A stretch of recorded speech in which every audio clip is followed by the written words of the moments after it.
Please.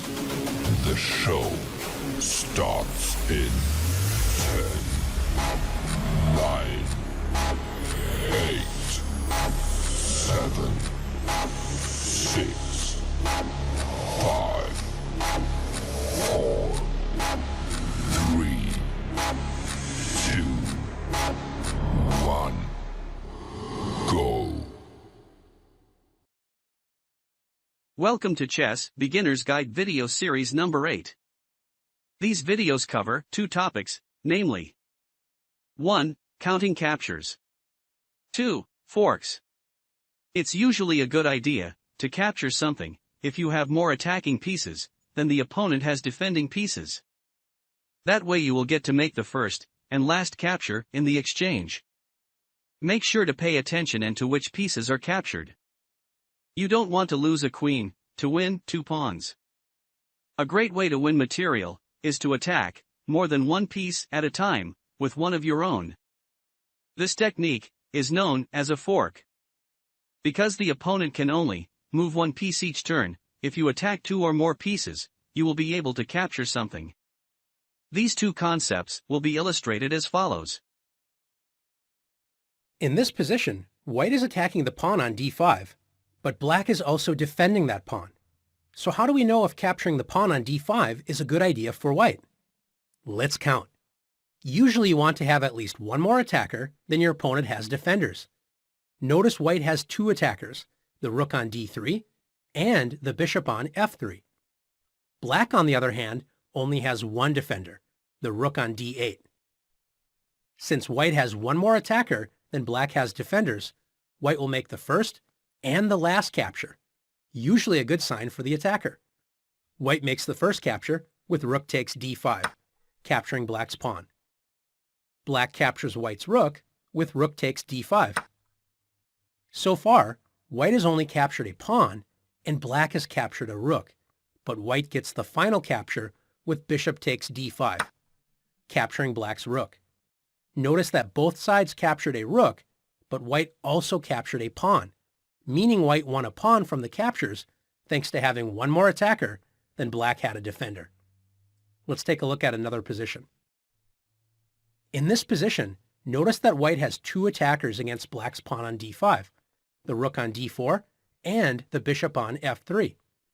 Black, however, has 2 defenders, the rook on d8 and the bishop on e6. So there's 2 attackers against 2 defenders. When there is the same number of attackers and defenders, the defense usually has the advantage. The reason why is that although the attacker captures first, the defense captures last. Let's see this idea in action. After bishop takes d5, white captures first, taking the pawn on d5, so white is currently up a pawn. Let's keep track of all the captures as we go along. Black captures white's bishop with rook takes d5. So black has captured a bishop and white only a pawn. After rook takes d5, white captures the black rook. So white has now captured a rook and a pawn, and black has only captured a bishop. White is in the lead for now, but black gets the last capture with bishop takes d5, capturing white's rook. Let's review the captures. Black captured a bishop and a rook, and white captured a pawn and a rook. Since both sides captured a rook, they cancel each other out, and we see what's left. Black captured a bishop, and white captured a pawn. This means black won a bishop for a pawn. Since 2 attackers did not succeed against 2 defenders, white needs to add 1 more attacker to the d5 pawn. Can you see how white can do this? That's right, knight to c3. White now has 3 attackers against 2 defenders.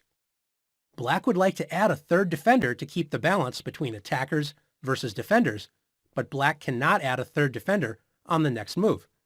So black plays knight to g6, dreaming of playing knight e7 on the next turn in order to add that 3rd defender to the d5 pawn. White should not allow this to happen and should capture the d5 pawn right away. Does it matter which way white captures? It sure does. When you decide to capture, it's a good idea not to capture with your most valuable attacking piece first.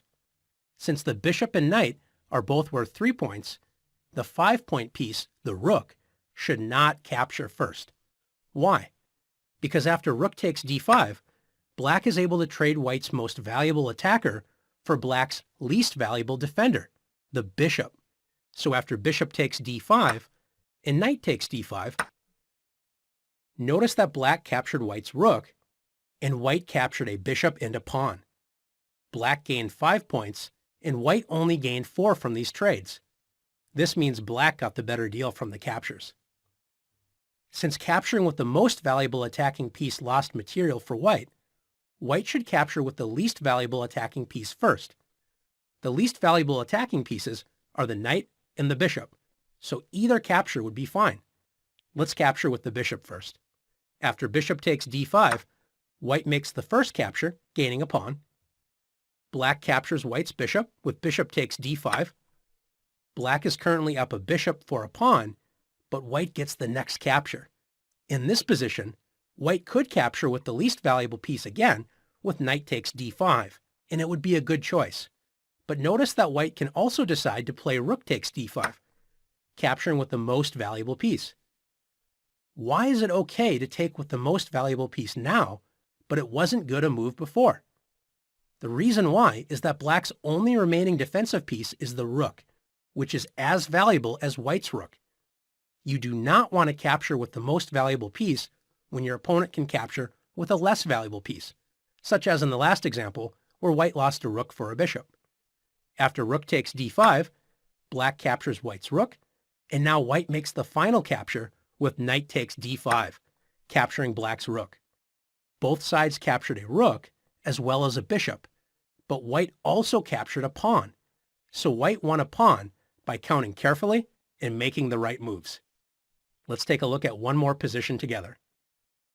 Is it always true that when there are an equal number of defenders against attackers, that the defense will get the better deal from the captures? Not always. In this position, white has 2 attackers against f7, the knight on g5 and the bishop on c4. Black has 2 defenders, the queen on e7 and the king on e8. White captures a pawn with knight takes f7. If black takes the knight, the queen must make the first capture because the king would put itself into check by capturing the knight. Since the queen is worth more than both of white's attackers, the knight and the bishop, black will lose material after queen takes f7, bishop takes f7 check, king takes f7.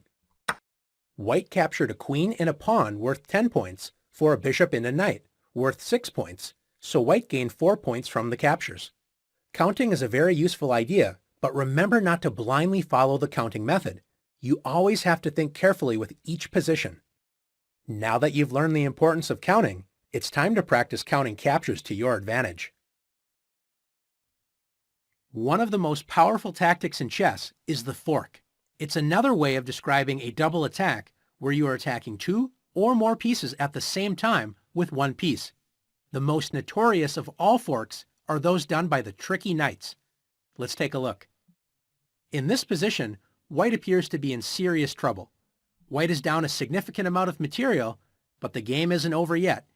If white's knight could somehow attack the king and queen at the same time, the game would turn completely around. In this case, knight e7 check saves the game for white. It forks the king with check and attacks the queen. So once the king moves, white is able to win the queen. Let's take a look at another example. In this position, white can fork not 1, not 2, not 3, but 4 pieces all at the same time with the move knight e7 check. This move is known as a family fork because the knight forks the entire family of black pieces. Now that the king has escaped check, which piece should the knight capture? Capturing either of the rooks is fine, but the best move is to win the queen. So far, we've only looked at knight forks. They sure are fun, aren't they? Well, it turns out other pieces can deliver forks or double attacks as well. In this position, white has great control of the center, with 2 pawns already placed in the middle of it. Notice the pawn on e4 can march forward, advancing into black's territory. What would happen then? White creates a pawn fork. Remember, forks are most effective when you attack two greater valued pieces with a less valued piece. In this case, the pawn attacks the greater valued bishop and knight at the same time. When one moves, the pawn will capture the other piece. For example, when the bishop moves, the pawn captures the knight. And after the pawn is recaptured, white gains a knight for a pawn using a fork tactic. Finally, in this position, white has a queen versus a rook. This isn't the easiest endgame to win, but in this position, white's in luck. White can win black's rook by using a fork. Can you see how white can check the black king and attack the unprotected rook at the same time? That's right, queen to d1 check, checking the black king and attacking the unprotected rook on a4. After the king moves, say king to c7, white wins the rook with queen takes a4. Now that you've learned the power of the double attack known as the fork, it's your turn to practice using the fork tactic. You have completed our Chess Beginner's Guide video number 8. The next topic is about pins and piling up. Thank you for watching this video. Don't forget to click like, subscribe, and share this video.